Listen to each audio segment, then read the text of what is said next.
चाहते हो chapter first से सारे चैप्टर्स करना तो डेली आपको एक वीडियो मिलेगा। ठीक है, आपको टाइम दिख रहा है, डेली आपको इसी टाइम पे वीडियोस मिलेगा।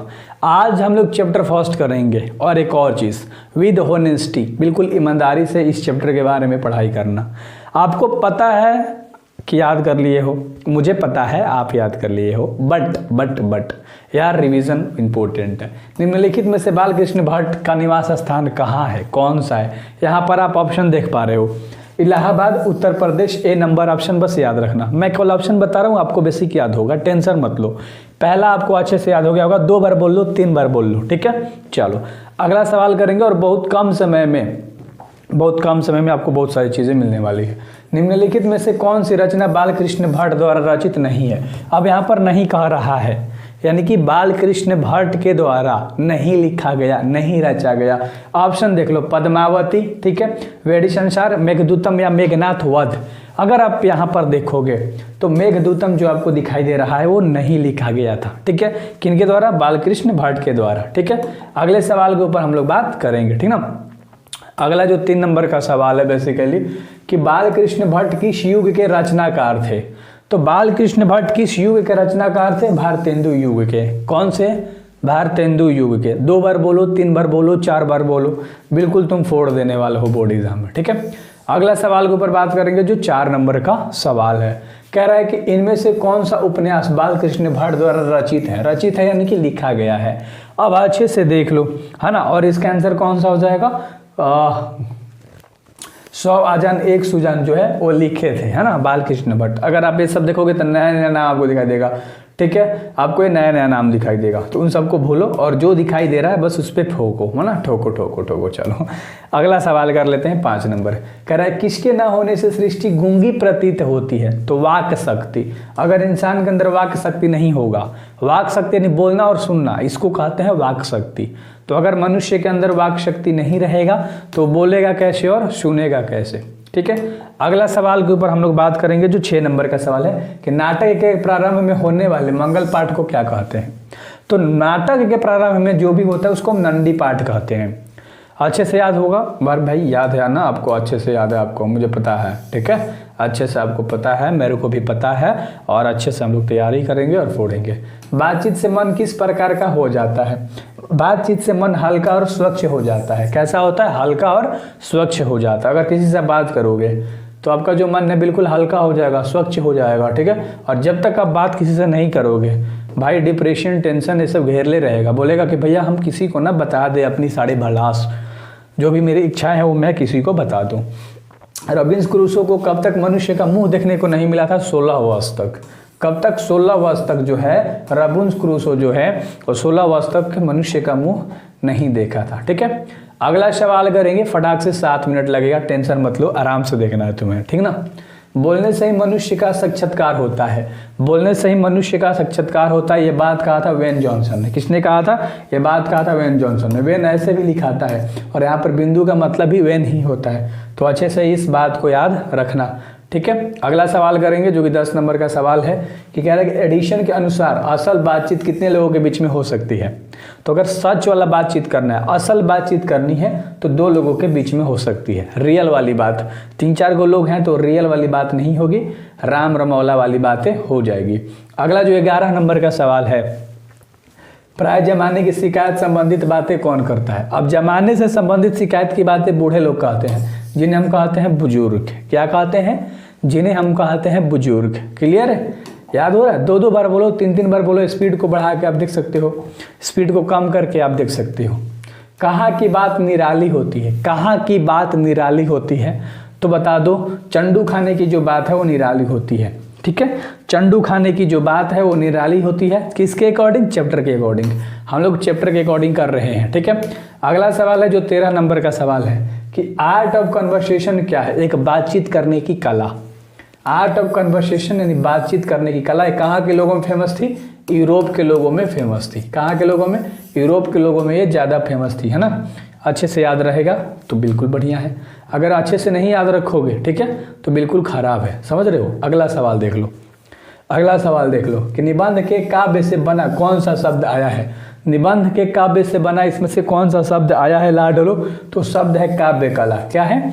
काव्य कला। देख लो, काव्य कला, कला कला कला, ठीक है, अच्छे से याद होना चाहिए। अगला सवाल करते हैं 15 नंबर, ठीक है। हर चीज़ अब कंप्लीट करा दूंगा, हर सब्जेक्ट में टेंशन मत लेना, आराम से जोड़ना, है ना। परमार्थ का अर्थ क्या होता है बता दो। परमार्थ का अर्थ क्या होता है लाडलो? परमार्थ का अर्थ होता है उत्कृष्ट वस्तु। क्या होता है? उत्कृष्ट वस्तु, ठीक है। क्या होता है? उत्कृष्ट वस्तु होता है। आगे आते हैं ना। अगला 16 नंबर सवाल है कि बातचीत शीर्षक के निबंध के निबंधकार बताइए। बातचीत शीर्षक के निबंधकार कौन है आपको बताना है, ठीक है। तो बालकृष्ण भट्ट हैं जिन्होंने बातचीत को लिखा है, आप ऐसे भी याद रख सकते हो, है ना। चलो 17 नंबर सवाल आपके सामने हाजिर है कि बालकृष्ण भट्ट का जन्म कब हुआ था, है ना। 23 जून 1844 में। कब? 23 जून 1844 में बालकृष्ण भट्ट का जन्म हुआ था। क्लियर है यार? सब्सक्राइब जरूर कर लेना, ठीक है। और अगला सवाल कह रहा है कि बालकृष्ण भट्ट का निवास स्थान कहाँ है? ये मैंने बता दिया था।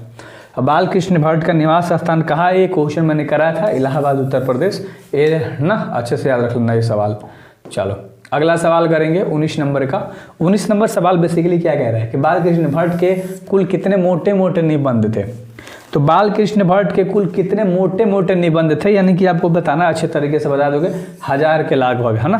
1000 के लगभग। कितने? 1000 के लगभग। अगला सवाल करेंगे जो 20 नंबर का सवाल है।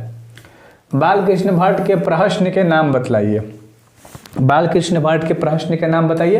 देखो, जैसा काम वैसा परिणाम, ये नई रोशनी और आचार विखंडन, ये तीनों हो जाएगा। बी नंबर का ऑप्शन सही है। ये तीनों उन्हीं के द्वारा क्या किया गया था भाई?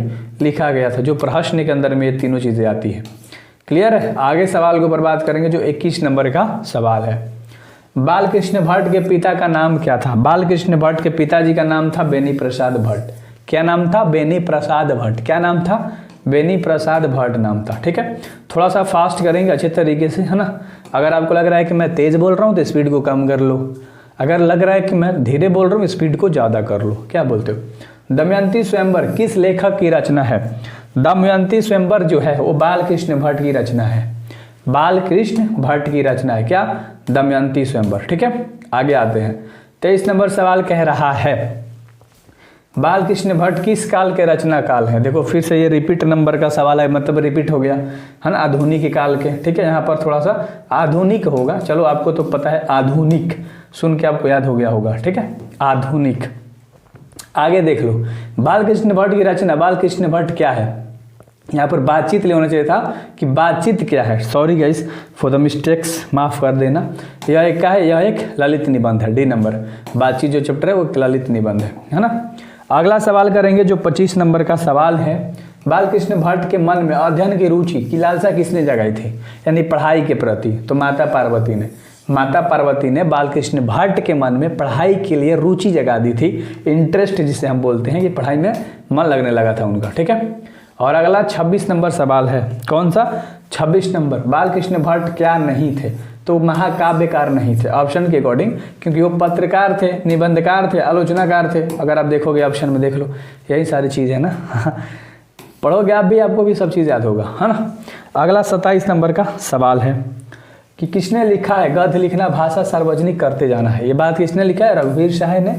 बता दो, है ना। ये बात किसने कहा है? रघुवीर शाह ने कहा है। कि किसने कहा है? कह रहा है किसने लिखा या कहा है? दोनों सेम चीज़ है, पहले कहा था अभी तो लिखा। गद्य लिखना भाषा सार्वजनिक करते जाना है, ये बात रघुवीर शाह ने लिखी है, कही है। आगे इस नंबर सवाल में ध्यान से देखना, ये ऑप्शन है तुम्हारा, ये सवाल है।